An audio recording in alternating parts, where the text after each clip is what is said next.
शादी को अभी 2 ही हफ्ते हुए थे और राहुल शहर लौट चुका था।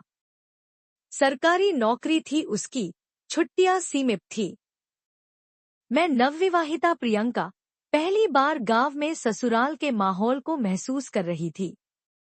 छोटा सा गांव, कच्ची सड़कें, मिट्टी की खुशबू और वो बड़ा सा पुराना घर जहां हर दरवाजा एक किस्सा सुनाता था।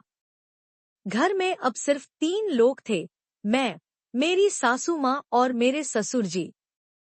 सासू माँ सुबह से मंदिर चली जाती थी और देर शाम तक भजन कीर्तन में व्यस्त रहती। अकेलेपन से जूझती मैं, ससुर जी के साथ अक्सर चाय पीते पीते बातों में उलझ जाती। वो उम्र में मुझसे काफी बड़े थे, पर उनके चेहरे पर उम्र की थकावट नहीं, बस एक शांत उदासी थी जो कहीं न कहीं मुझे खींचती थी।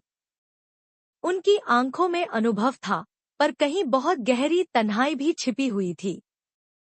एक दिन दोपहर तक मौसम बिल्कुल ठीक था, पर शाम होते होते आसमान में काले बादल घिर आए।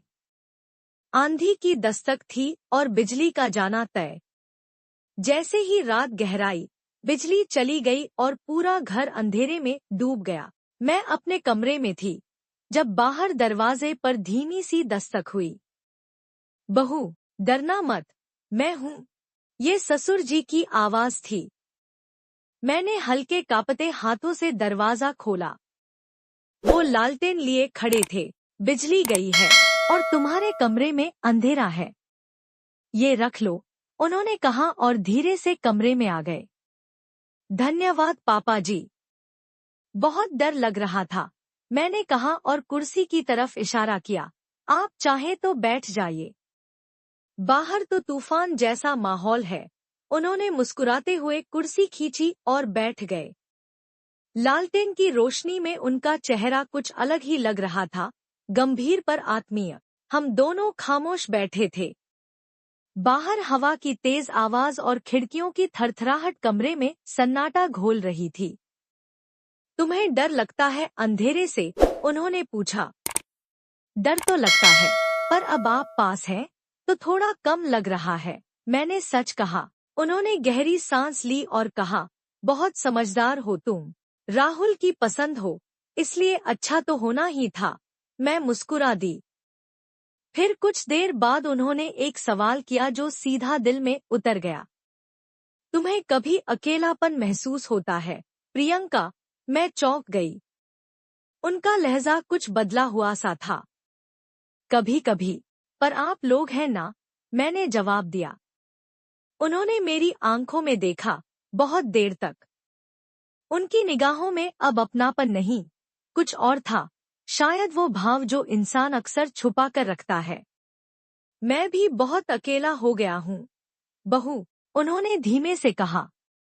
आपके पास तो सासू माँ है, पूरा गांव है। मैं थोड़ा असहज हो गई थी।